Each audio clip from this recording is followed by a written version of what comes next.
Introduction. Let's get one thing clear. Too many people try viral marketing and fail. The reason should be obvious. Most people have no clue what viral marketing is really all about. In fact, the more they hear the term, the more confused they get. This increases the likelihood that they will crash and burn when they try viral marketing. Let me clue you in on a secret. The secret to viral marketing is all about getting into a niche network of people. Believe it or not, people interested in whatever it is you are promoting are already congregating online.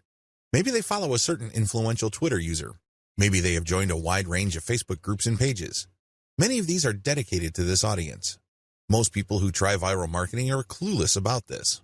They don't even know that this niche network already exists. So, what is the secret? It's as simple as getting into the right network and resharing content that has already gone viral. There, I said it. The cat is out of the bag. Many people fail with this type of marketing because they think that they have to come up with their own stuff. What they're really trying to do is reinvent the wheel. Why should you roll the dice with content that has a high chance of not going anywhere? Focus instead on something that's already popular with your audience members. You then take that something that's popular on Twitter and reshare it on Facebook as well as on many other accounts on Twitter that may have not seen the viral content you're sharing. Leverage different sharing platforms, tagging systems, and other audience visibility systems. Believe it or not, Twitter, YouTube, Facebook, and other social media platforms want you to succeed. They want your content to spread. How come? The more popular your content becomes, the more traffic they get. It's in their interest for you to have the tools you need to promote your content. The more visible you become, the higher the chance you're going to draw new people to their platforms. This is why all these platforms have their own tagging and visibility boosting systems. Use those systems. Get traffic from them. Lead all this traffic back to your conversion page. How are you going to convert people? Well, you can try showing an ad to them. When you place the right ad in front of the right eyeballs, you may get a lot of clicks. Some of those clicks can turn into cold, hard dollars. Ideally, you should convert as much of your traffic into mailing list members. You can also get them to check out your blog. And if they like what they read, sign up to your mailing list. Once you have a lot of people on your mailing list and they are truly loyal to your content, chances are you can turn that mailing list into a recurring source of income. This guide exposes the secrets to viral marketing that helps you save time, save money, and avoid unnecessary stress. Needless to say, if you follow the tips that I'm going to share in this training, you increase your chances of finally succeeding with viral marketing. Save time and money by deciding not to do this. Let's get one thing clear. You definitely have the right to try to come up with your own content and hope against hope that somehow, some way, it will become viral. You're more than welcome to do that. But let me tell you, if that is your plan, prepare to waste a lot of time, money, and motivation.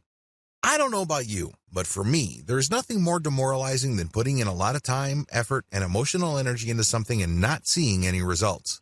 No traffic, no conversions, no cash, no way. You only have to go through a few more days or weeks of that experience before you want to give up. That is precisely why a lot of people fail with viral content marketing. They see that it's not working, so they give up. The sad fact is, they set themselves up to fail. They let themselves down. How come? They pursue the wrong strategy.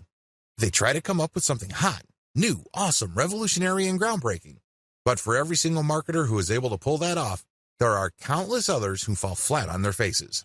My advice to you, don't do it. Seriously, don't even try. Let's get real here. Just because you think a content idea is hot and will go viral, it doesn't necessarily mean that it will. In fact, in most cases, that never happens. Unless you can read the minds of your target audience members, you would be better off not coming up with your own stuff. Coming up with some new viral content can be expensive, both in terms of time and money.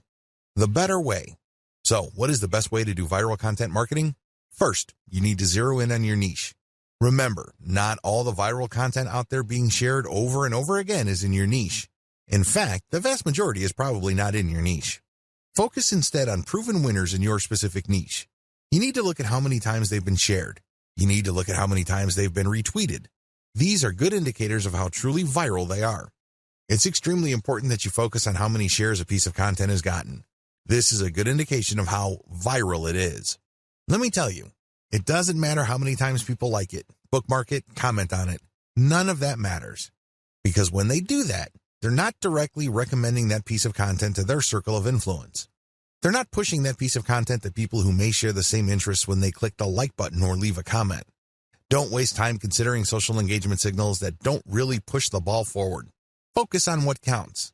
Focus on how many times a piece of content has been shared or retweeted. Once you have found this material and you made sure that it truly is related to your niche, add a call to action to filter the eyeballs of niche audience members. This is a crucial part of the process. If you were just going to poach niche content that has already gone viral, you're not really adding much value. You're also setting up false hopes for yourself. How come? Well, chances are the vast majority of people sharing that cute video that you found and reshared are not in your target niche.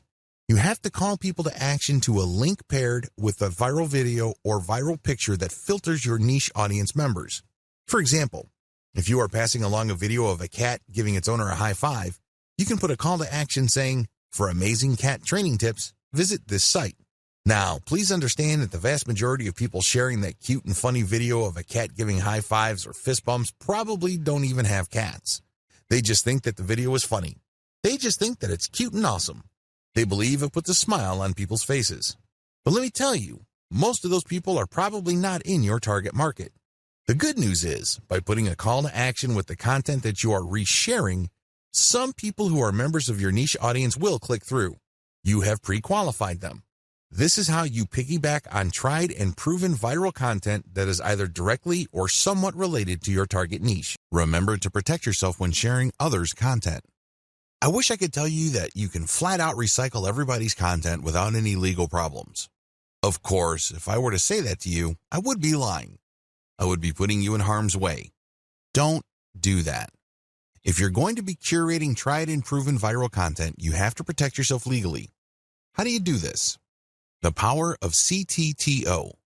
What does CTTO stand for? It stands for credit to the owner.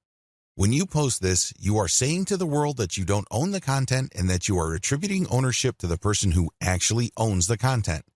Now, understand that when people post CTTO, they don't just do it in passing. The ones who do this right will link to the source. For example, if you are posting a funny cat video and it turns out that it was a video originally made popular by a person with a personal account, include their personal account link in your curated post. Put CTTO and then link to that person. This way, people would know that that person is the owner. You are just curating this content. This is a very important part of getting legal protection. You have to give proper attribution. You cannot give the impression that you created this content yourself. Make sure to comment on the content. Under U.S. copyright law, as well as Canadian intellectual property law, if you use other people's protected intellectual property, you can gain some protection for lawsuits when you do certain things. First of all, your sharing of the content must have some sort of commentary. Either you're sharing it for news value or you're sharing it to foster conversation. This is how the fair use doctrine works. It is all about opening up copyright law to allow for genuine discussion. This way, when you comment, you are triggering the fair use doctrine. Now, I'm not saying that your comment should be very short and shallow. That's probably not going to protect you. If you are going to be curating other people's viral content, your comment must be content in and of itself. It must be that useful.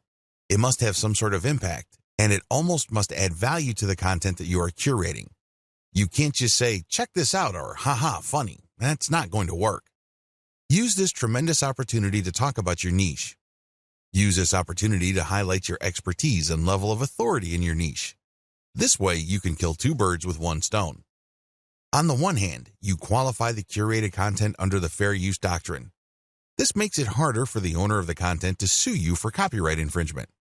Remember, under international intellectual property law, the only person who has a right to copy and distribute the copies of his or her original work is the content creator.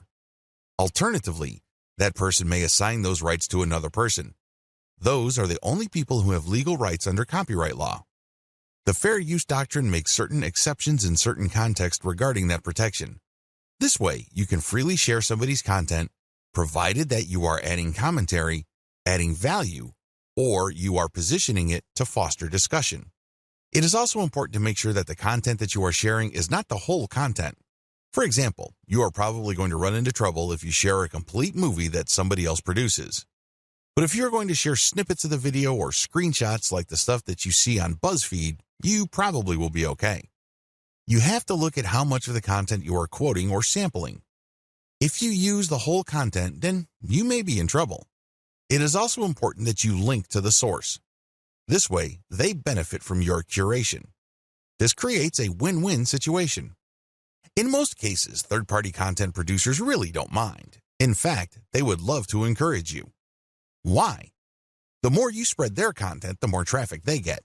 The more you popularize their content, the stronger their brand becomes. You're doing them a big favor. Things get a little dicey when you're sharing snippets of popular movies or TV shows. That's when things can get a little touchy.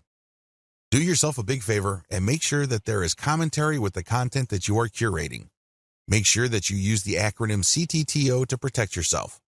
Also, if you get any kind of complaint or notification from the rights owner, pull the curated content down.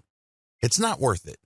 You don't want to blow all the cash that you have managed to build up creating your own distinct online brand because you don't want to let go of curated content. If you're doing this right, you should have a lot of curated materials anyway.